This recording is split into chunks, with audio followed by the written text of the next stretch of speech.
Welcome to Brick by Brick. Join me, Lauren Winnett, as I share my personal journey of building a thriving real estate and hard money lending business from the ground up.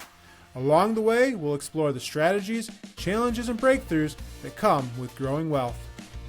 Whether you're a seasoned investor or aspiring entrepreneur, or simply curious about the world of private lending and real estate, this podcast is packed with actionable insights, real-world stories, and mindset tips to help you build your own path to success brick by brick. Welcome to Brick by Brick. My name is Lauren Winnett, and I will be the host of this podcast. Thanks for joining our very first episode of this. I'm excited to be able to share my story, my learnings, and what I've accomplished over the last few years. So a lot of you might not know who I am. Like I said, my name is Lauren Winnett. I currently own a hard money lending business. We are doing around $3 to $5 million of loans per year, but I didn't always have money or know what I was doing. I started out like most of you, or like a lot of people. In 2020, I had $7,000 in an account that I was able to use to start a business, and that is it. I have 4 kids, a wife. I was working at a W-2 job that I didn't particularly like, and I wanted a better life for myself. So over the course of this podcast, I'm going to talk through how I made all that happen, what all it took for me to get from there to where I am today, and just go through some of the stories and learnings that I've taken. I'm by no means where I want to be, but I certainly am a long ways from where I was, and I look forward to using this podcast over the next few years to basically capture my story, my progression, and my learnings along the way, and share some of those learnings with all of you so that you don't have to learn them the hard way like I have had to do. So this podcast will be a lot of just me talking about things that I'm learning, things that I'm dealing with on a day-to-day basis, as well as some interviews with some interesting people that I find along the way to help illustrate the story of mental, personal, physical, and emotional growth. I'm hoping that I can provide a lot of value to all of you so that you can then go out and spread that value to other people, because a rising tide lifts all ships. A little bit about me. I mentioned that I started in 2020. I'll go back a little bit further. I grew up in a small town in rural Michigan on a cattle farm.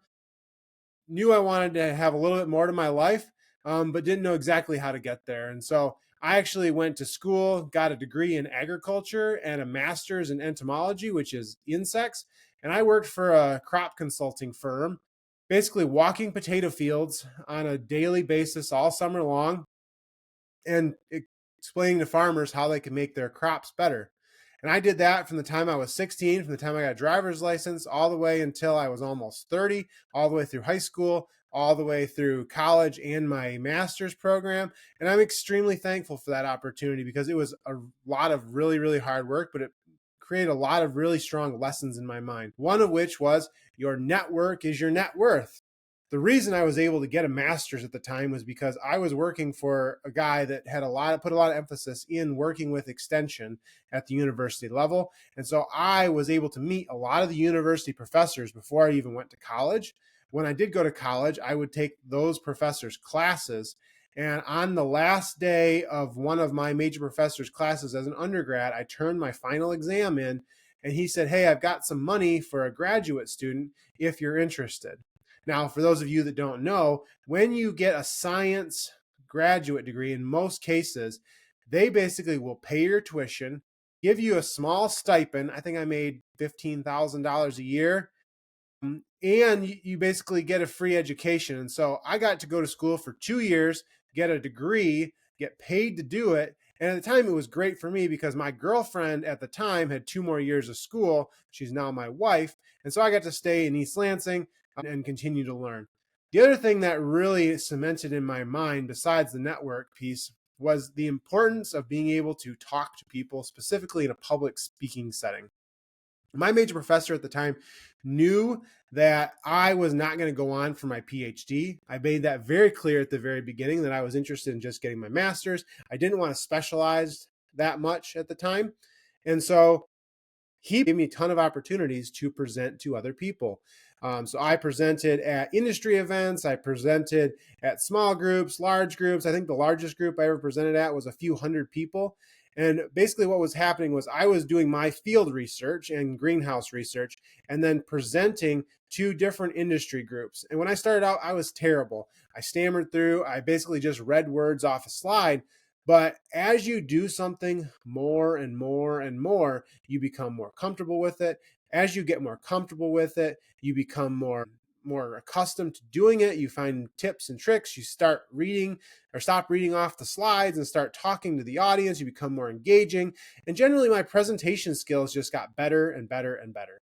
And I didn't know it at the time, but this was going to have a huge impact on my next career, and then my career after that, and then the career that I'm currently in now in real estate.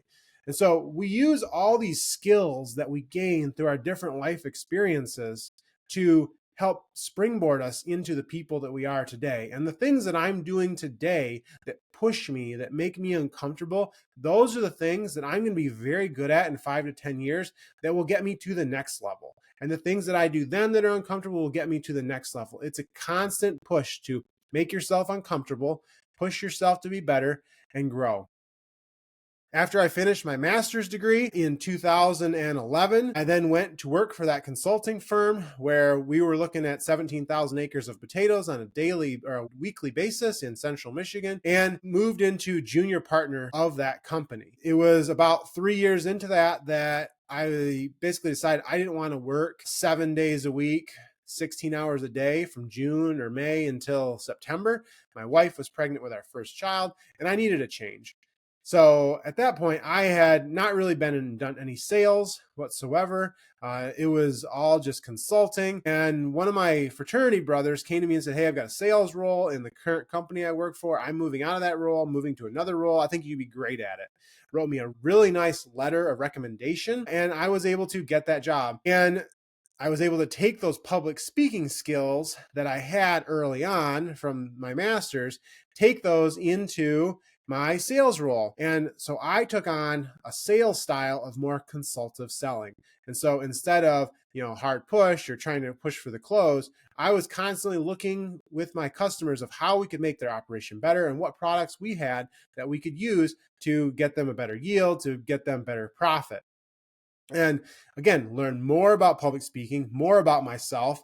I learned a ton of things about operational within a business, at least in a sales setting, and then was able to basically grow a territory that was in the million to 2 million range up to about 5.5 million in about a year and a half. It was at this time that we were offered a role. I was offered a role in North Carolina. So it was time to uproot my family from Michigan, move us to North Carolina, and move into a marketing role. Again, something I'd never done before. And I took this as a challenge that I could take my experience as a grad student, as a salesperson, bring in that knowledge into the office and help drive marketing decisions to help grow the business. While I was in there, I basically took on a lot of the technology type aspects of marketing, like what are the programs, what are the tools you need for that, and basically was pushing myself to learn more of the technology side of the business as opposed to just the agriculture or the agronomy side, because I saw that as a key market feature that I could offer that other people didn't, both the agronomy and the technology side of things, and eventually move myself into a product manager role within the business to help roll out, and launch new technology products to internal users within the company. Now, I did this for several years, end up becoming the product manager for the implementation of Salesforce Commerce Cloud for North America, and was doing that for quite a while. And when COVID hit, and up till when COVID hit, I was a quintessential ladder climber. I had every desire to become a VP within the company. I was pushing really hard. I was at the office all the time. All I thought about was how to help the business or the company grow. And when COVID hit, it was a huge shift for me because we went from being in the office 5 days a week to being at home 5 days a week, just in a snap. And my first thought when that happened was, if they can shift us from we have to be in the office 5 days a week to you have to work from home 5 days a week overnight, like I don't feel very secure in my role anymore. I don't feel as secure as I used to. It's always a great company to work for, but I just didn't feel secure that that they could just let me go at any point in time. So um, I remember very, very distinctly. At that point we were hiking a lot as a family, and we were on a specific hike. I can still remember exactly where we were on the hike. There was pine trees around. Pine needles still smell the smell of the pine needles as my wife and I were talking. And basically, what do we want for our life long term? Well, we want to be able to travel the world. We want to not be restricted by schedules and, where you have to be and when you have to be there. And we want to have children that want to come home and spend time with us as they become adults. We wanted a lot of these things. And as we looked at our life currently and how we were going to get there long term, the things we were doing now weren't going to get us there. And so the first step was, because COVID was going on, our oldest was going to go into kindergarten. We decided it was a great time to start homeschooling, because might as well try it. We're going to have to homeschool anyways if he's going to do kindergarten. And I can't imagine a kindergartner doing Zoom calls being very successful. So we started homeschooling. Additionally, we're like, okay, we need to move my job into something that's remote full-time, or start building and start building a business that can provide us passive income long-term. Because I don't want to be tied down to a job and have to ask for 4 weeks of vacation every year. I want to be able to go where I want, work where I want, and have a lot more financial and geographical freedom. So started the homeschool, and at that time we started an FBA business. So my wife had heard about basically buying things at grocery stores or at stores in the area that were on sale or on discount, and then selling those on Amazon and keeping the spread. And so we started doing that in 2020. We did that for about 9 months. We made some decent money, but eventually we shut the business down for two reasons. One, it took a ton of time to find new products that were going to be profitable. Sometimes you bought products that you were profitable when you bought them. By the time they got into the warehouse, they were no longer profitable. Sometimes you would find a product that would be really, really profitable, and then someone else would find it, and then it would not be profitable anymore. There was a lot of buying stuff. My wife spent a ton of time shopping and then coming back, and then we would spend a ton of time packing stuff up and sending it to Amazon. And it just became a lot more work than what it was worth, because we were giving up a lot of time with our kids. At that point, we had a third child. He was an infant.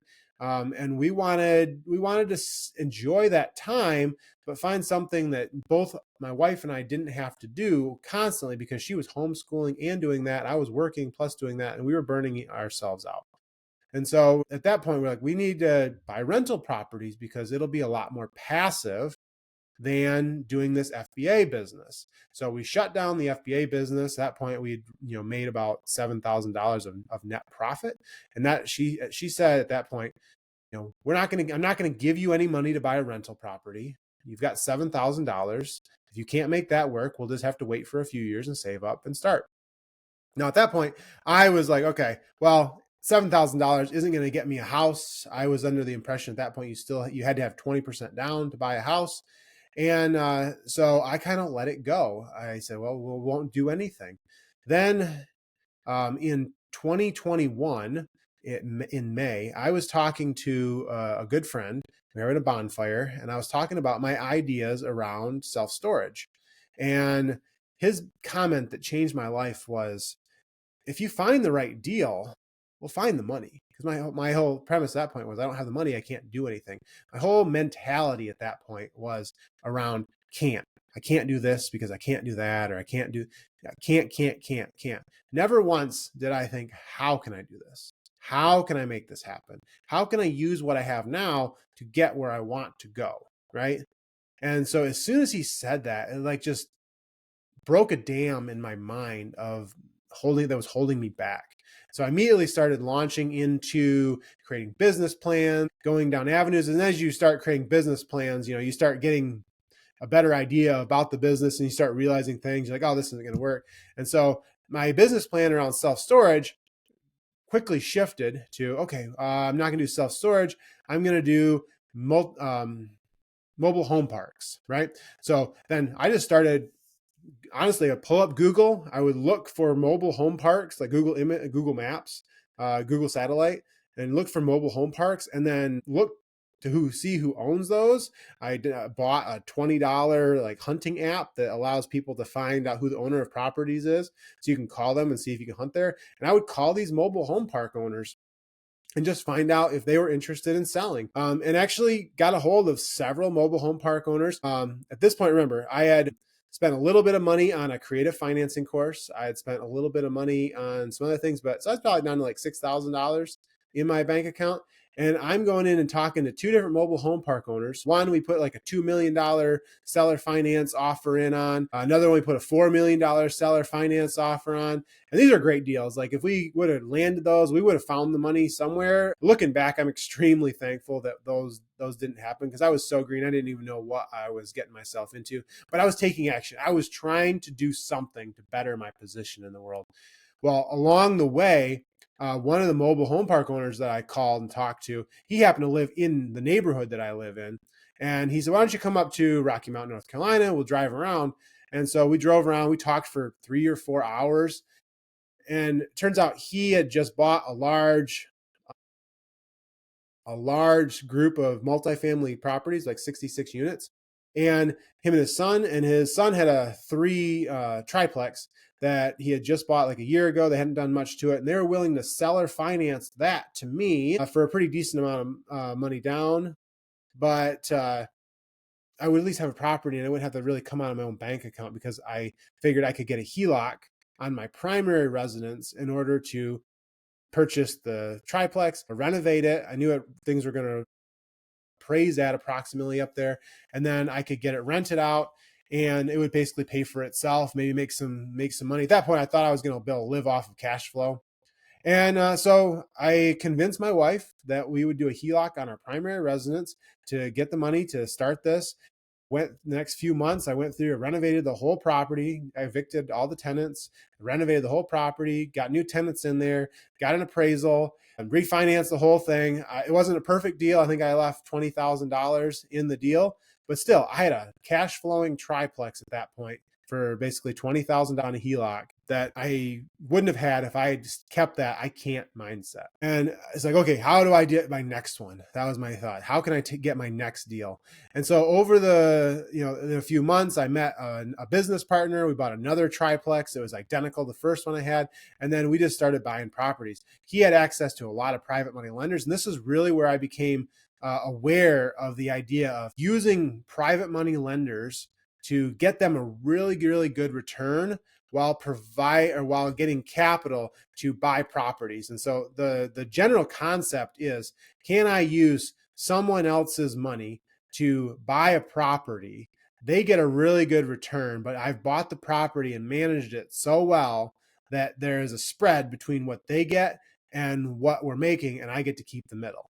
Now, this is a great way to get started, as long as you do it correctly, because all you have to have is the deal and the experience and time, right? You don't need the money. And so in any good deal, there's really like 3 legs of a stool. There's, do you have the deal? Do you have the time or experience? Or do you have the money? And you really only need 2 of those things. So because if you have the money, but you don't have the deal or the experience or time, then you can't do anything. If you have the deal and experience, but don't have the money, if you have the experience, but you don't have the deal or the money, you can't do anything. So you need 2 of those 3 legs. So I had 2 of those 3 legs, and we were able to buy a lot of properties over the course of 2 years. We bought 65 properties. It was a total of 85 doors. And we also started flipping, and we did about 20 flips during that period of time. Now, at this point, this was my, call it rocky cutscene, but I had way too much going on. So from the time that I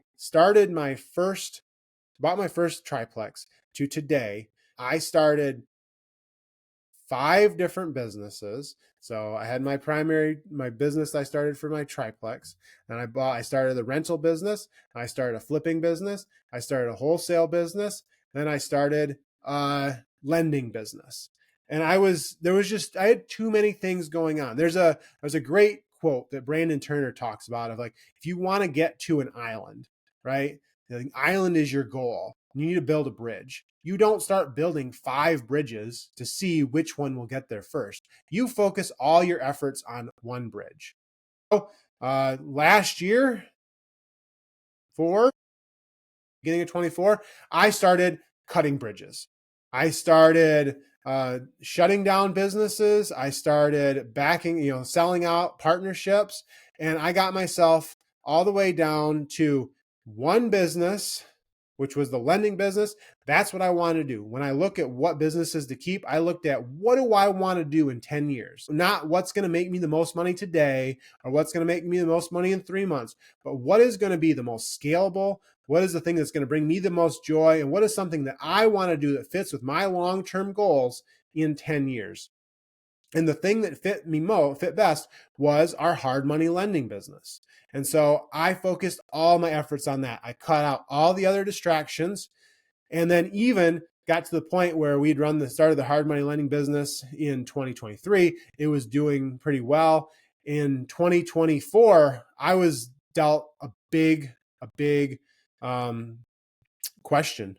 So I'd shut down all my other businesses, and my W-2 that I continued to have at this point basically came to me in May and says, we're going to be eliminating your position.